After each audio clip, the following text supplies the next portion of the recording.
Welcome to Legal 123s with ByrdAdatto. Legal issues simplified through real client stories and real-world experiences.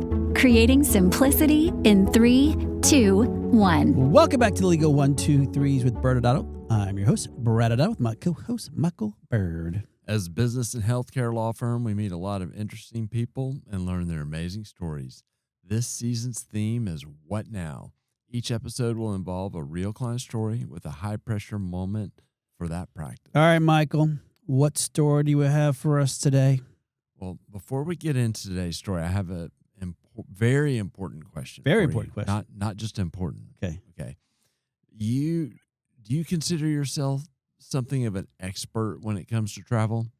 I don't know. Expert's a very strong word, but I'm definitely a seasoned traveler because I feel like I'm on a plane every other week, it seems like sometimes. Yeah. I don't know. I might claim to be an expert. Okay. I mean, there you go. we travel about the same. Yeah. All right. Yeah. You need to get some therapy. Okay. Well, our favorite radio station had a debate recently about traveling that, considering our expert status, I could not get it out of my head. First off, I'm glad that the Dallas radio station, The Ticket, has been mentioned in our podcast more than once at this time, but it's glad to bring it back into the fold. But what did they say on The Ticket that you just cannot unhear? Well, apparently it is well known amongst elite travelers that two-wheeled bags are far superior to four-wheeled bags. Have you ever heard this before? First off, no, because I apparently don't hang out with elite travelers. So, no, I have not heard that, the four versus two-wheel logic. Yeah, I felt so like I was part of some sort of crowd that I didn't know this. But apparently there's more storage room in a two-wheeled bag. It really does, just from the sound of the way they were talking about it, like a subculture is formed where the two-wheeled bag people kind of look down on the four-wheeled bag people as they're cruising through the airport. That's a very niche-y subculture.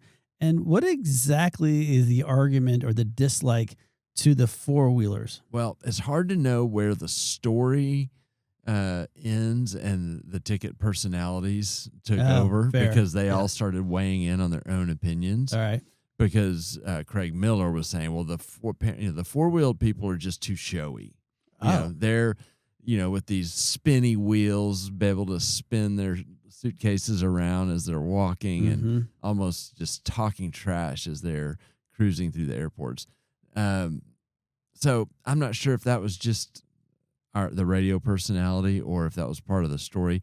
They did make a point about apparently two-wheeled bags have more storage room. Okay. I have to know, Michael, are you two or four-wheeling it? Well, I feel like you need to go first. Okay. Well, apparently, according to Craig Miller, I'm a showy kind of person because I'm running around four-wheeling it kind of guy. So there I go. I got four wheels. How about you? Yeah. Well, for the most part, four wheels. I do have one two-wheeler, but it wasn't on purpose. It just happens to be. And I say the four wheels are far more smooth. And if you need to, you can drag it around on two wheels if you're on rougher terrain. Right. And so I've never noticed a problem with the storage. Yeah, I mean, I agree. I've never had the issue with storage because of the extra two wheels. Okay, well, this is maybe where I think of us as elite or maybe a little OCD. I'm not sure which, but we both have very efficient strategies on travel when it comes to packing. Oh, yeah. Are you ready to be vulnerable and share? Well, since no one's listening, sure. Okay. I mean, for us, because we travel so much, first off, if I can do a carry-on, that's it. I'd do it. I mean, we're both traveling right now in a few days, and I mean, I'm 100% carrying on with suits and workout clothes and multiple different outfit changes, and I'm definitely carrying on. And I plan this thing out to the T, to making sure that I have exactly what I need up and, plus an extra pair of underwear just in case. But, you never, when you need to switch things out a little bit. But, yeah, I will be the minimalist when I have a short trip. Now, you've also seen me when we go, live in Vegas for over a week. Residency. Yeah, we had a little residency. And then I'm like, heck it. I'm bringing 2 big bags. I'm stuffing everything I own into the thing. Yeah. Yeah, I mean, I think the part that's a little revealing about us as attorneys is we both are planners. And Yes. so I take great pride on business trips that I can know exactly what I'm going to wear Yep. and pack exactly what I'm going to need. Yep. And I don't come back with a bunch of extras. Yeah. And on that note, my team even knows I have a matrix that I build that Yeah. actually has each day planned. Yeah, I'm not too far off from that. Not quite that bad, but close. And still has the same level or type of thinking. I will say on the personal travel, I haven't figured that out. I'm terrible on that. I way overpack. Yeah, probably a little bit overpack on those too, but I still like my matrix system of knowing like what's the theme for the day. What do I need to bring a suit? Do I need to bring a coat and jacket? Do I A costume or a costume? I mean, Yeah. I always travel with a costume, Michael. I'm I not a know. savage. Yeah. You want to get rolling? Yeah, let's do. So let's jump into today's story. Today, Brad, we're going to talk about a board certified plastic surgeon in Texas, and we will call him, much like our travel techniques, Dr. Smooth. Ooh, Dr. Smooth. I like that. Could be a radio personality too. All right, go on with your Dr. Smooth. So Dr. Smooth is what I would call a doctorpreneur. He has a surgical practice, a medical spa, a surgery center, and he owns the real estate. His practice is, not surprisingly, called Smooth Plastic Surgery. Well, we do like working with doctorpreneurs. They have a lot of fun energy, and they're always looking for new angles on their practice or other investments. So they're a lot of fun to work with from that perspective. Yes. So our story starts about a year after a young plastic surgeon had joined his practice. And, we have been working with Dr. Smooth for a long time. We had actually helped with the original employment agreement. But the real story begins about a year into it. We'll call the young surgeon Dr. Ruff. Dr. Smooth and Dr. Ruff. Something tells me this dynamic is not going to live up exactly, or this dynamic won't work well for them, but they may live up exactly to their name suggests. Maybe so, Brad. Dr. Ruff was off to a slow start in terms of production. That's why Dr. Smooth called me. It's like the year check-in and, hey, things are moving kind of slow. Let's talk was his kind of premise. Yeah, well, I'll go with his name. Slow starts are rough. I mean, for audience members not familiar, the startup phase, this is where you're trying to figure out how to start cash flowing. It's critical for this new plastic surgeon to really get going. And the funny thing is most young successful surgeons, they learn pretty quickly. It's not just their clinical skills that they will be thinking about. It's also how are they marketing themselves, how are they putting themselves as leaders in the community or brand builders.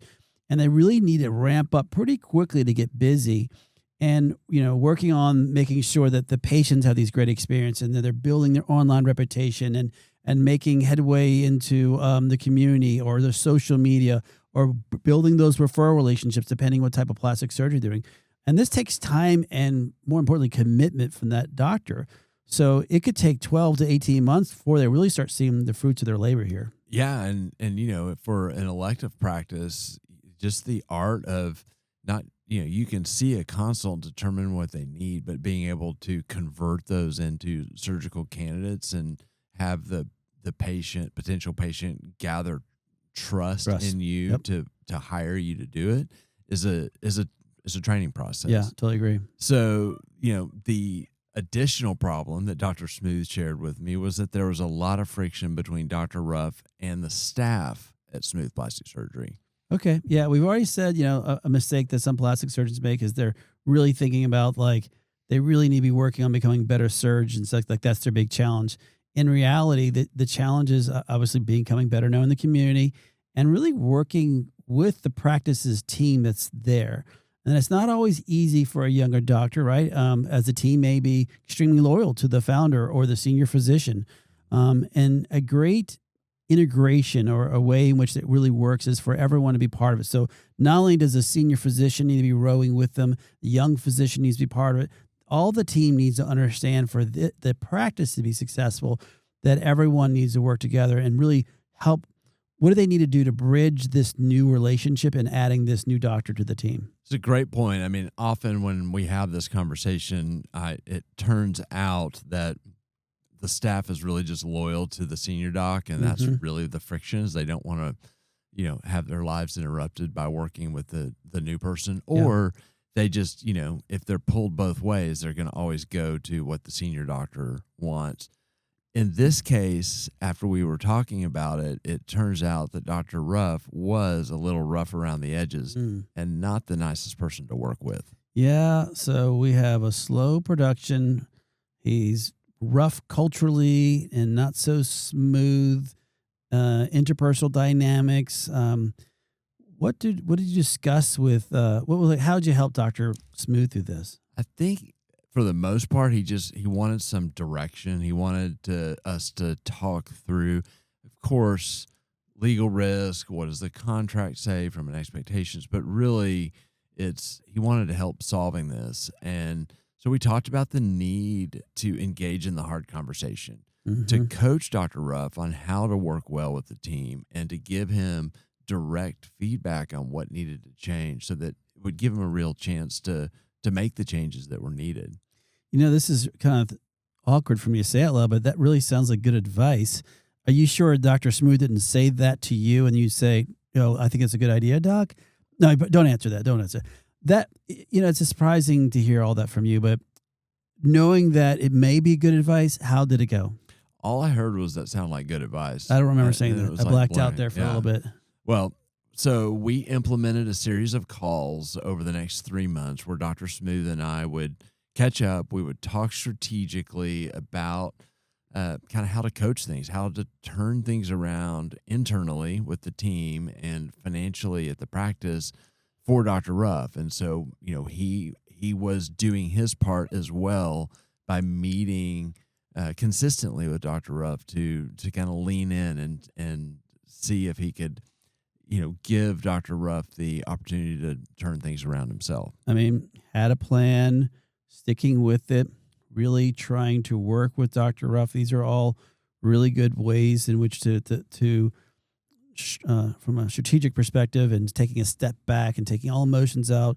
I mean, I like this so far. So was Dr. Ruff able to really turn things around? Well, we went through those meetings, and one of the things that we talked about was that, Dr. Smooth couldn't force Dr. Ruff to become successful. I mean, and you and I have been through that. We know that ultimately, Dr. Ruff's a professional. Yeah. Dr. Ruff, if he's truly going to become successful, is going to have to take that ownership and do it.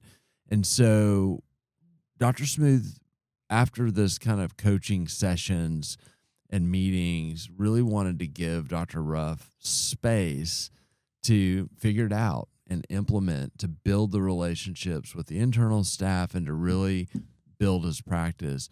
And so Dr.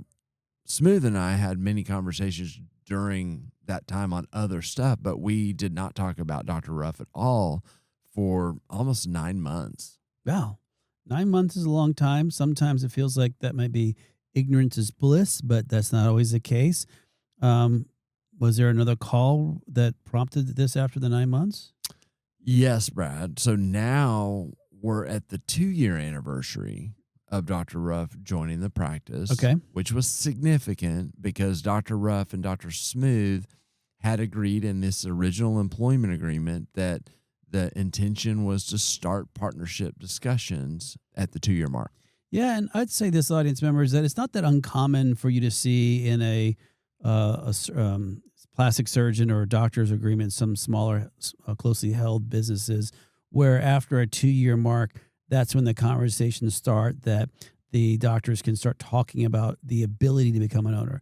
And sometimes that's all it is. Some are more robust that actually talk about how they'll value it, how many units they can buy, what's that process to vest. And sometimes it's just, it's a non-binding kind of concept, is that we're going to discuss it, but that doesn't mean you're getting anything. And we're not really setting anything in stone as it works that way. So what would happen from there, Michael? Yeah, I mean, I want to add to that, Brad, too, because this is really tricky, and we get asked about this a lot. And there's not a uniform how do you deal with future partnership way in these employment agreements. And it's like, you flip a coin. Some of them say nothing about it. And so you're trying to, you may have a vision as both the young doctor and the senior doctor for someone to be an owner, yet you're really making commitments to each other for 2 years, and you create some risk that now you're going to have to solve something brand new down the line. Mm-hmm. And then to your point, sometimes it will be super specific and really outline it. And, the thought there is that you're creating really firm expectations so that things are smooth 2 years out. The problem is that things change in 2 years, and then, people, want to renegotiate anyway. Yeah, and I'll add one more thing to that. We've seen it go both ways, where the physician didn't join because their expectations were so off that when the 2-year mark finally came, the senior doctor said, "Well, you can buy in for $10 million," and the junior doc's like, "I'm buying in for $200,000." Like, it's so far off. Or we see it the other way, where they build it all out and super complex, and when it finally gets there, no one knows really how to buy in at that point because they're all worried that it's too expensive, whatever. So again, there's a good medium somewhere in there, but it's, to your point, is like, it's not always the same. Every single buy-in is gonna be a little bit different. Yeah, and I'd say, even to add on to that the super built out version oftentimes scares the young doctors off at the employment phase, because they're like fresh out of practice and looking at all these big numbers and commitments, and so the sweet spot's kind of what you described. Like, let's just describe a timeline of what our intention is. Yeah. And that's what was done here. And so when I spoke with Dr. Smooth, unfortunately, Brad, things had actually gotten worse internally. Yeah. One nurse had even recently quit because of Dr. Ruff. Oh, man. I mean, we've talked about this in other episodes, but losing staff is tough, and that becomes a real cost. And then, depending on how likable this nurse was, or not likable even, it still could be a morale issue that this person left, and it's an expense both on the team and as far as the impact it has on the culture, but then the expense of having now to find someone to replace them. To make matters worse, financially, things were even slower than before, which, Brad, I don't know if you knew this, but that's not the way you want it to go. This is fascinating. Keep going. Yes. I'm learning every time you talk. It's amazing. Yes. Thank you. Mm-hmm. I like that. Yeah. In fact, Dr. Ruff was actually losing money for the practice at this point. So 2-year mark, which is supposed to be the trigger of him coming in as an owner, or discussions about becoming owner. But it's actually triggering a completely different conversation, because it sounds like a lot of bad things are surrounding Dr. Ruff. Exactly. So this is our conversation, Brad. We shifted to, what does the contract say about termination and strategy to let Dr. Ruff go? And the contract had a 90-day termination provision. Okay. And audience members not as familiar with contracts, typically in a employment contract, especially for physicians, you'll see some provision in there that talks about termination with or without cause. And so you just mentioned without cause, termination is, and that could be 15 days, 30 days, 60 days, 90, 120 days. So there's some reasons why people have that, and understanding that typically if there's a termination clause, it's going to go both ways, meaning that if it's without cause, meaning that, hey, we're agreeing not to get along, it's not working, but we're not going to terminate you for cause, which I'll talk about in a second. But here's your 90-day window that I plan to stay and continue to work here, and you'll continue to pay me, but I'll stay that 90 days, and vice versa. Like, hey, it's not working out for us. You, the doctor, you can stay here for another 90 days, and we'll continue to pay you through that 90 days. But at the end of the day, after 90 days, you're out of here. Or there's the for-cause termination, which there's a whole bunch of triggers. Sometimes you're a bad boy, or sometimes a bad girl, or you breached certain portions of the contract, or you lost something. You lost your license, you lost your DEA license, you lost the ability to be on staff somewhere, you lost your life, you lost your ability to practice because of some disability. So those are the basically kind of the four causes, like something happened to trigger that, and those tend to be a little bit nastier, especially if it's a bad boy or breach of contract situation, where the without cause tends to be, it's just not working, or I'm ready to move on, and here's my notice. Yeah, and so the most common for physicians, to your point, you almost always I mean, 90 is by far the most common. Sometimes you see 60, 120, so it's kind of down the middle. And the only other, thing to the with cause is there is some risk to the practice when you're thinking about it because, an employee a physician that's the employee may have employment rights that they can allege. So it's much more risky in terms of a potential bigger fight. Yeah, well, was Dr. Smooth going to terminate with or without cause based on the contract?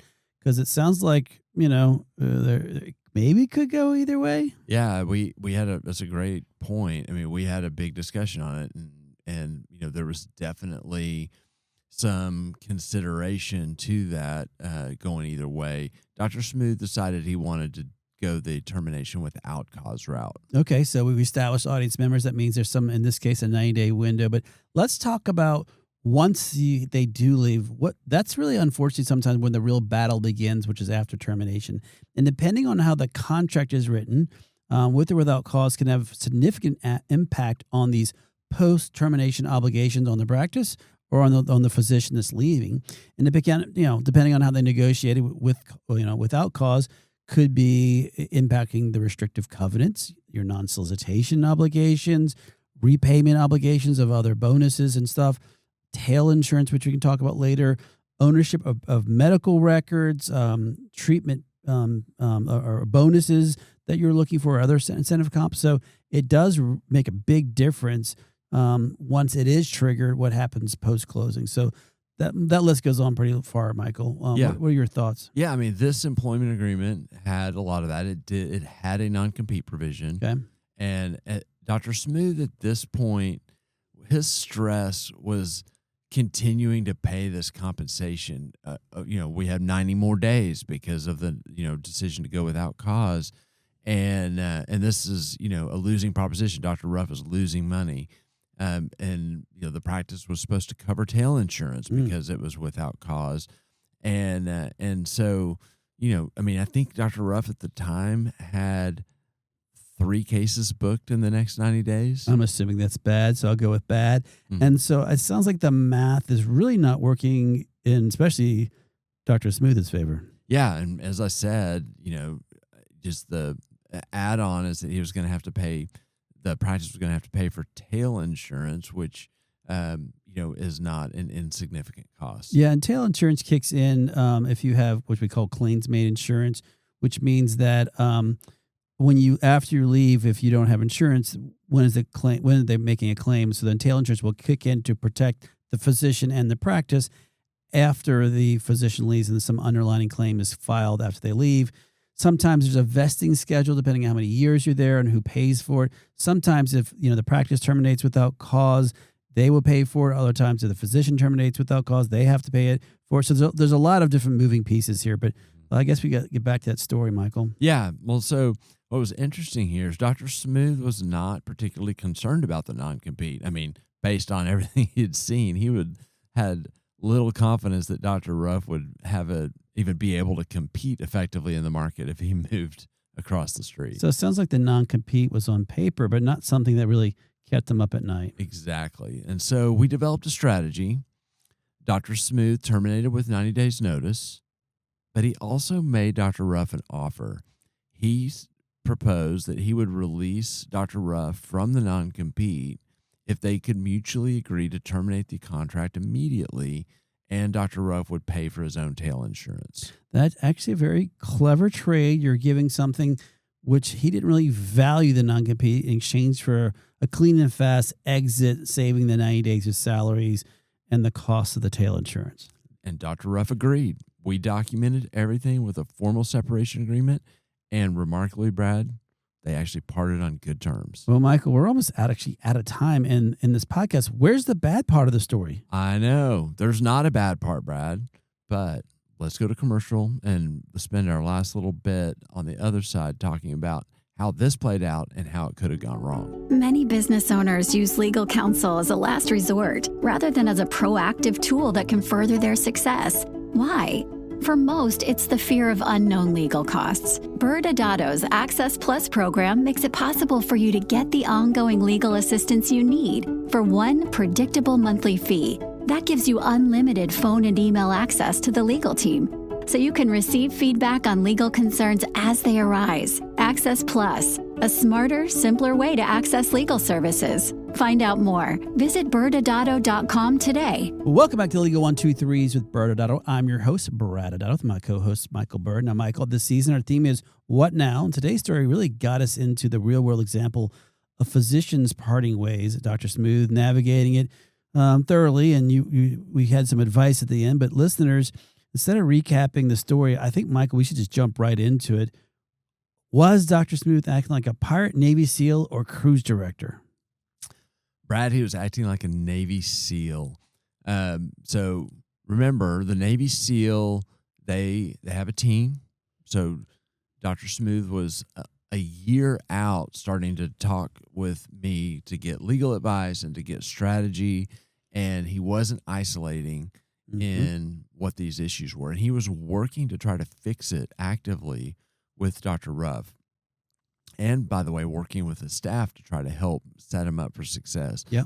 And then, when it came down time to part ways, he was being very strategic. He was considering risk. And so he's like, I need to go without cause because I want this to be an amicable separation. I don't want to compound things with a fight.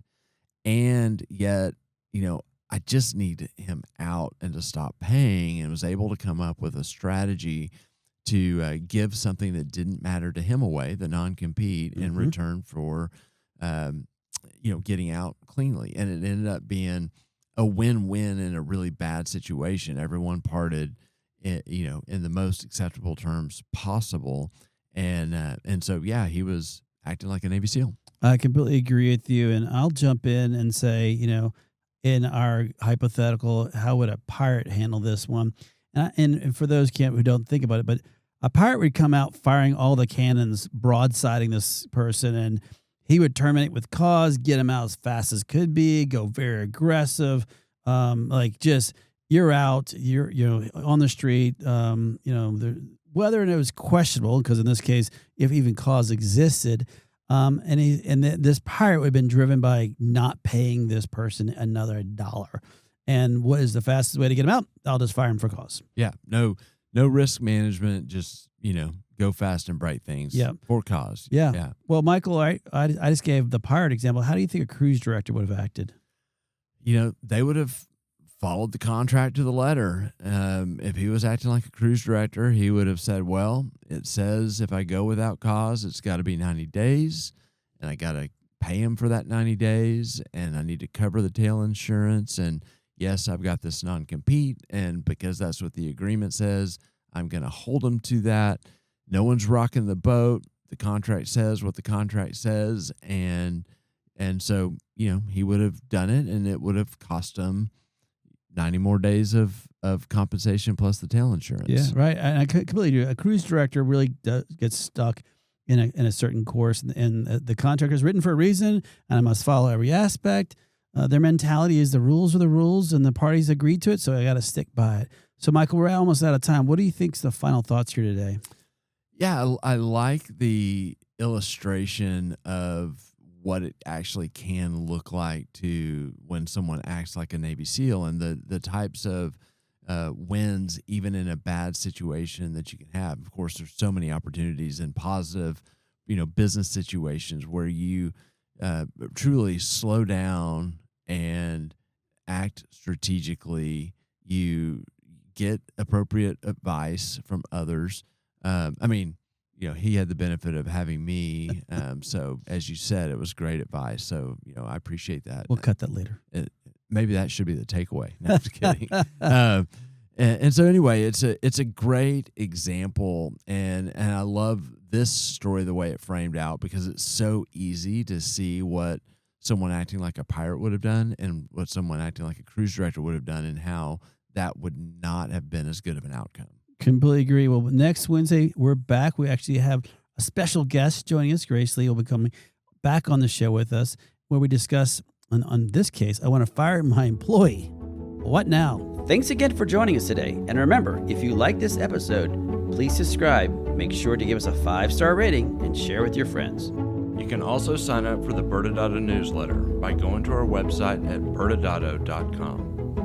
ByrdAdatto is providing this podcast as a public service. This podcast is for educational purposes only. This podcast does not constitute legal advice, nor does it establish an attorney-client relationship. Reference to any specific product or entity does not constitute an endorsement or recommendation by ByrdAdatto. The views expressed by guests are their own, and their appearance on the program does not imply an endorsement of them or any entity they represent. Please consult with an attorney on your legal issues.